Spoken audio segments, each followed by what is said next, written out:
होतु ते आयुवर्धनं होतु ते सुखवर्धनं सदा मे धम्मो सेठों ही संशयो नथि सबदा एतेन सच वजेन होतु ते जय मंगलम सदा मे संघो सेठों ही संशयो नथि सबदा एतेन सच वजेन होतु ते जय मंगलम होतु ते आयुवर्धनं होतु ते सुखवर्धनं।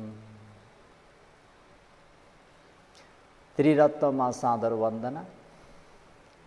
शासनका उपाध्याय आचार्यदेखि लिएर देखाउने सुनाउने सिकाउने सबै गुरुवरहरूलाई सादर वन्दना। गुरुवर एवं सत्पुरुषहरूको आशीर्वादलाई शिरोधारण गरी मैत्रीलाई ग्रहण गरी सधर्म प्रेमी उपासको उपासिकाहरूमा दिनानुदिनको मङ्गलमयको शुभ मैत्री कामना व्यक्त गर्दै सबैको मङ्गल होस्, भलो होस्, कल्याण होस् भन्ने मङ्गल मैत्रीलाई अगाडि सारी सधर्म प्रेमी उपासको उपासिकाहरूलाई धर्मपथका धर्मरस एवं जीवनोपयोगी शिक्षा उपदेश गर्दै आएको अस्ति भिडुडब्ब को जीवनी विस्तृतमै व्याख्या गरौँ भन्ने क्रममा 9 अङ्गले पूर्ण नभएका कुल गृहमा जान योग्य छैन, गइहाले तापनि त्यहाँ बस्न योग्य छैन र साथै 9वटा अङ्गले सम्पूर्ण भएको त्यो कुल गृहमा जाने इच्छा नभए पनि जान योग्य छ, जाँदा पनि त्यहाँ बसेर कुराकानी गर्न योग्य छ। ती 9वटा अङ्ग के हुन् भन्दा जहाँ मन प्रसन्न भएर स्वागत गर्छन्, अभिवादन गर्छन्, ओछ्यान आसन दिन्छन्, आफूसँग भएको त्यो चीज वस्तुहरू लुकाउँदैनन्, धेरै भए धेरै दान दिन्छन्, उत्तम भोजनहरू भए उत्तम खादनीय भोजनीयहरू दान दिन्छन्, आदर गौरव राखी दान दिन्छन्, आदर गौरवपूर्वक अगाडि आएर बस्छन्, धर्मदेशना आदर गौरवपूर्वक ध्यान दिएर सुन्छन्। देखौ वे मेरा प्यारा छोरा छोरी उपासको उपासिकाहरू, यिनै 9 अङ्गले पूर्ण भएका कुल गृहमा जाने इच्छा नभए तापनि जान योग्य छ, गए पनि त्यहाँ बसेर कुराकानी गर्न योग्य छ। महाराज, यसरी मेरा श्रावकहरू तपाईँ कहाँ विश्वास लाभ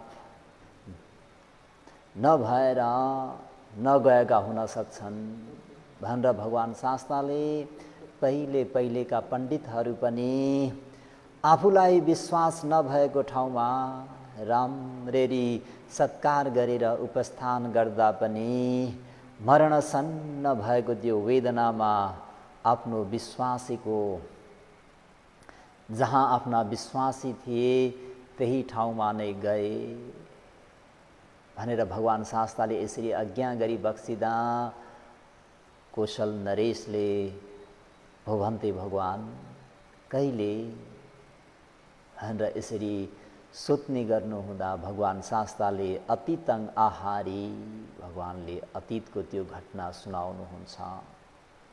महाराज, अतीत कालमा वाराणसी नगरमा ब्रह्मदत्त राजाले राज्य गरी बक्सेको बेलामा त्यहाँ केशव नाउँ गरेका एक महाराज भई बक्सिन्थ्यो र ती महाराजले सम्पूर्ण राजपाटहरू त्याग गरेर प्रव्रजित भई बक्सिन्छ। महाराजले राजपाट सबै छाडेर प्रव्रजा भई बक्स्यो भन्ने त्यो सूचना त्यो खबर पाउने बित्तिकै नगरका अन्य 500 मानवहरूले पनि तपस्वीसँगै अनुचरण गरेर प्रव्रजित हुन्छन् र साथै महाराजका अन्त्यवासी भन्ने कप्पक भन्ने पनि उनी पनि प्रव्रजित हुन्छन् र केशव तपस्वीको अन्त्यवार्षिक फेरि पनि गृहस्थीमा छँदाखेरि पनि महाराजको सेवक भई बक्सिन्थ्यो। गृह त्यागेर जाँदा पनि सोही केशव तपस्वीकै निजी सेवक जस्तो समीपको अन्त्यवार्षिक हुन्छन् र सबै तपस्वीहरू हिमालयमा 8 महिनासम्म बस्छन् र वर्षयाममा सधर्म प्रेमी उपासकोपासिकाहरू नुनिलो अमिलो आदि सेवनार्थ वाराणसीमा र साथै वर्षायाममा जङ्गलमा बस्न पनि गाह्रो हुँदाखेरि कुनै नगर सहरको छेउमा बसौँ भन्ने हेतुले सबै बनारसतर्फ प्रस्थान गर्छन्। सहरमा उनीहरू सबै भिक्षाटन गर्छन्। यसरी भिक्षाटन गरेको महाराजले देखि बक्सिन्छ र आफ्नै उद्यानमा यसरी यो 4 महिना चाहिँ बिहार लिदिनुहोस् भनेर यसरी महाराजले उहाँहरूबाट वचन लिनुहुन्छ। अरू तपस्वीहरू 2-4 दिन त्यहाँ बस्दाखेरि नै त्यो आवाज शब्द विशेष गरेर हात्तीको शब्दको कारणले उत्कण्ठित भएर आचार्य हामी यहाँ बस्न सक्दैनौँ, हामीहरूलाई बाधा भयो, हामी जान्छौँ भनेर अनुरोध गर्दाखेरि महाराजलाई हामीले वचन दिएका छौँ नि भन्दा हैन, हामी अति नै हामीलाई गाह्रो भयो, हामी केही पर गएर बस्छौँ भनेर सबै तपस्वीहरू अन्यत्र गए। त्यहाँ केशव तपस्वीसँग उनका अन्त्यवार्षिक कप्पक 2 जना तपस्वीहरू मात्रै बाँकी रहे। महाराज उपस्थानमा आउँदाखेरि अन्य तपस्वीहरूलाई नदेखेपछि हो भन्थे अन्य आचार्यहरू खै त भन्दा महाराज यो कारणले अन्त गए। हुँदाहुँदै हाम्रा कप्पक तपस्वीलाई पनि एकदमै बस्न गाह्रो हुँदै आयो र अनि उहाँ पनि सबैलाई गुरु आचार्यलाई भनेर मलाई पनि यहाँ बस्न गाह्रो भयो, मलाई पनि जाने अनुमति दिबक्स्योस् भनेर अनुरोध गर्छन्। केशव ऋषिले कति नजानको निम्ति विभिन्न प्रकारले सम्झाउँदा पनि नभएपछि कप्पक तपस्वी पनि केही टाढा गएर बस्छन्। आचार्य कप्पक अन्त्यवार्षिक 2 जना सँगै थिए, अब अहिले अब एक्लै हुनुभयो। यसरी एक्लै हुँदाखेरि सबै आफ्ना ब्रह्मचारीहरूले छाडेर जाँदाखेरि हाम्रा आचार्यलाई एउटा पेटमा रोग उत्पन्न भएर आयो।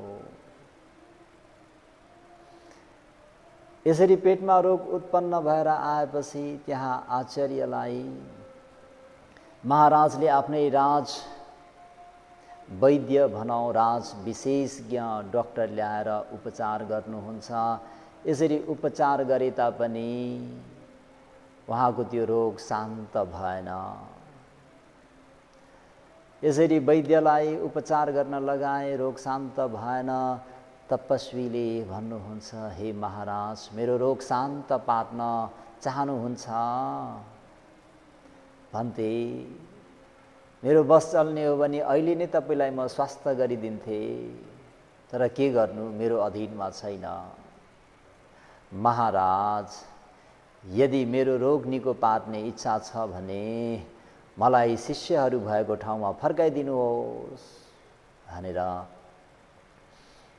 यसरी अनुरोध गर्दाखेरि महाराजले होस् न त भनेर अनि त्यहाँदेखि खाटमा सुताएर नारद मन्त्री प्रमुख 4 जना अमत्यहरूलाई बोलाई मेरा आचार्यको कुशल समाचार जानेर मलाई पत्र लेखेर पठाऊ भनी अर्याई पठाइदिए।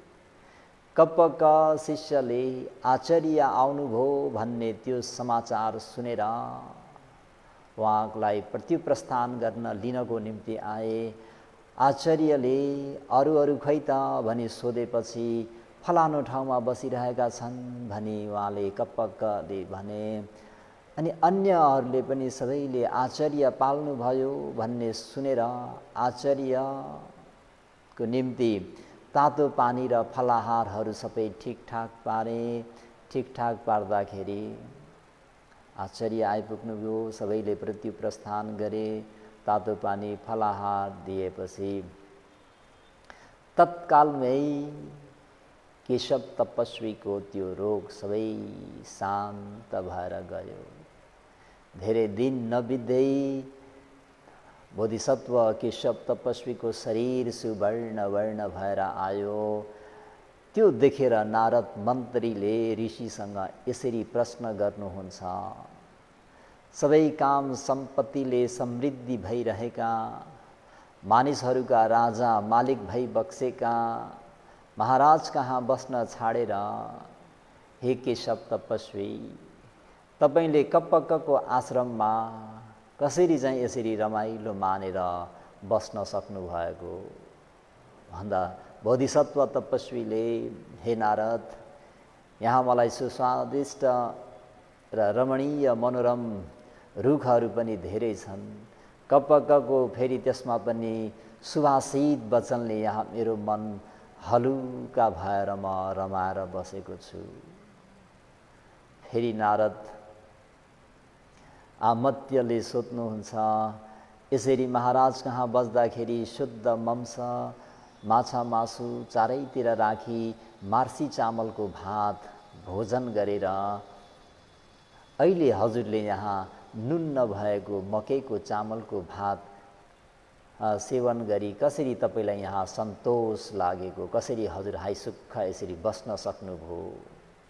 महाराज कहाँ बस्दाखेरि मांससहित माछा मासुसहित विभिन्न महाराजाको जुन भोजन हो एवं प्रकारले सेवन गरेर पनि सन्तुष्ट नभएका तपस्वी अहिले नुन पनि छैन, त्यो पनि मकैको चामल है, त्यो खाएर कसरी सन्तोषपूर्वक सक्नु भएको भन्दा बोधिसत्व तपस्वीले स्वादिलो वा स्वाद नभएको थोरै भए पनि धेरै भए पनि जहाँ विश्वास हुन्छ त्यहाँ त्यो भोजन गर्न पाउँदा सोही विश्वास नै सबसे ठुलो रस हुन्छ। सधर्म प्रेमी उपासक उपासिकाहरू, त्यही भएर भिक्षु भन्तेजीहरू महाराज कहाँ नबसिकन विशाखा उपासिका, अनाथ पिण्डिक जस्ता उपासकहरू, चुला अनाथ पिण्डिकहरू, सुप्रियहरू, सुपवासाहरू आदि आदि गरेका दायकको घरमा बसेर भोजन खान रुचाउँदथे। तमारा हे कप्पक, यसरी विश्वास नै ठुलो रस हो। तथागतले यसरी यो धर्म देशना ल्याउनु भएर जातकको त्यहाँ समाधान गर्नुहुन्छ। त्यसबेला राजा हुने ब्रह्मदत्त राजा को रहेछन् त भन्दा रिद्धि शक्तिमा एतत् अग्र मौद कल्याण मास्तवी। नारद अमत्य चाहिँ को रहेछन् त भन्दा अहिले हाम्रा धर्म सेनापति सारीपुत्र वास्तवी, केशव ऋषिका अन्त्यवासिक कप्पक तपस्वी चाहिँ को रहेछन् त भन्दा अहिले भाइ आनन्द। केशव तपस्वी हुने त म नै हुँ भनी आज्ञा गर्नु भई यसरी हे महाराज, पहिले पनि विद्वान पण्डितहरू मरणान्त वेदना हुँदा पनि आफ्ना विश्वासीको ठाउँमा नै गएर रोक्नीको तुल्याउँथे। मेरा श्रावकहरूलाई पनि तपाईँ कहाँ विश्वास प्राप्त भएन होला भनी आज्ञा गरी बक्स्यो र महाराजले पनि भिक्षु सङ्घसँग विश्वास गराउनु पर्यो। के कसो गरे विश्वास होला भनेर सम्यक सम्बुद्धका कुनै आफन्त शाक्यकुलकी राजकन्यालाई ल्याउनु पर्यो। त्यसो भए युवक भिक्षुहरू र ससाना सामनेरहरू यी राजा सम्यक सम्बुद्धका नातेदार हुन् भनी म माथि विश्वास गरी मेरा दरबारमा सधैँभरि आवत जावत भइरहने हुन्छ भन्ने विचार गरेर मलाई एक शाक्य राजकुमारी देऊ भनी शाक्य राजाहरू कहाँ यसरी खबर पठाइनुहुन्छ। भगवान शास्तासँग नातो जोड्न चाहनु भएको, साइनो जोड्न चाहनु भएको, किन भन्दाखेरि राजदरबारमा भिक्षुभन्तीहरू सधैँ आवत जावत भइरहोस्, सधैँ दानादि कुशल पुण्य गर्न पाइयोस् भन्ने महाराजको मनसाय। त शाक्यहरू सबै भेला भई महाराजको स्वभावलाई थाहा थियो। कुशल नरेश भनेका प्रचण्ड महाराज हुन्। यदि हामीले शाक्य कन्या दिएनौँ भने हामीहरूलाई विनाश पनि गर्न सक्छन्। राजकुमारी दिएर पठाउँ भने राजा हाम्रो कुल सम्मानका होइनन्। अब यसमा कुन उपाय गर्नु पर्ला भनी उनीहरू सबै एकत्रित भएर सल्लाह गरे।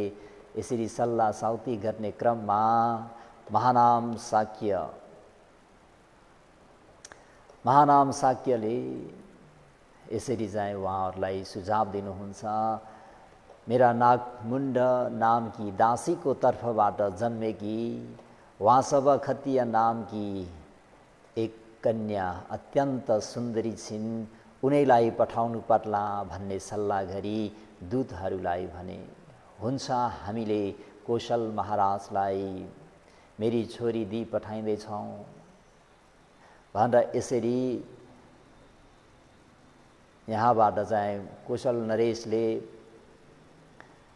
वसव खत्तीय महानाम र दासीबाट जन्मेकी छोरीलाई चाहिँ यसरी महाराजलाई विवाह गर्नको निम्ति दिन्छन्। र महाराज पनि अति हर्षित भएर वासव खत्तीयालाई 500 जना परिचारिकाहरू सहित अग्रमहिषीको स्थानमा त्यो पद दिनुहुन्छ भनौँ। यसरी अग्रमहिषीको पद दिइसके पश्चात किन उनलाई त भगवानको लागि खुश बनाउनु छ, भिक्षुभन्तीहरूसँग नाता जो सम्बन्ध राख्नु छ, भिक्षुभन्तीजीहरूलाई दानादि कुशल पुण्य गर्न छ, त्यस कारणले यसरी महाराजले वासव खत्तीयलाई अग्रमहिषीको पदमा राख्नुहुन्छ। समयहरू बित्दै जाँदाखेरि एक सुवर्ण वर्णको एक राजकुमारको पनि जन्म हुन्छ। त्यसपछि छोरालाई नामकरण गर्ने दिनमा पनि उतैबाट नै त्यो नामकरण गराउन चाहनुहुन्छ। तर के गर्नु, ती दूध चाहिँ अलिक बहिरो भएको हुँदाखेरि ओहो, वासव खत्तीयले छोरा जन्माउनुभन्दा अगावै नै सबै महाराजा र राजदरबारका अन्त्यवासीहरू सबैलाई प्रसन्न खुसी तुल्याइन्। भन्दाखेरि वल्लभ निकै मन पराउने हुने छिन् भन्ने त्यो अर्थले भन्दाखेरि यता कान नसुन्ने ती दूतले चाहिँ बिडुडब्ब भन्ने सुनेर राजा कहाँ फर्केर आई। महाराज, कुमारलाई बिडुडब्ब भनी नाम राखी पठाइयो भनी बिन्ती गर्नु। महाराजले पनि यो पुरानो कुल वंशदेखि चलिआएको नाउँ होला शाक्यहरूको भन्ने सम्झेर कुमारलाई बिडुडब्ब भनेर नामकरण गरिदिबक्स्यो। अनि ती कुमार पनि बाल्यकालमा नै संस्थाको प्यारो मन पराउने गराउनु पर्छ भन्ने त्यो धारणाले कौशल नरेशले ती बालकलाई सेनापतिको पद प्रदान गर्नुहुन्छ। ती राजकुमार सुख ऐश्वर्यपूर्वक बढ्दै 7 वर्षको उमेरमा पुगेपछि अरू राजकुमारहरूको भने आमाको तर्फबाट, मामलीबाट, माइती घरबाट हात्तीको खेलौनाहरू, घोडाको रूपहरू, ती खेलौनाहरू ल्याइएको देखेर आफ्नो राजमातासँग गएर सोध्ने गर्नुहुन्छ, हे राजमाता, अरू राजकुमारहरूको मावलीको तर्फबाट खेल्ने खेलौना कोसेली दिन ल्याउँछन्, मलाई भने कसैले केही दिन ल्याउँदैनन्। कसो हो राजमाता, हजुरको आमा हुनु नै क्या हो, बाबा हुनु नै क्या हो भनेर यसरी सोद्धा, बाबु तिम्रा मामा शाक्य राजाहरू टाढा देशमा बसिरहेका छन्, त्यसकारण तिमीलाई कसैले केही दिन नल्याएका हुन् भनेर आमाले यसरी कुरा छलेर बताउनु पर्यो। कुमार 16 वर्षको पुगे, बिटु डब्बा अनि आमासँग मा, हजुरको माइत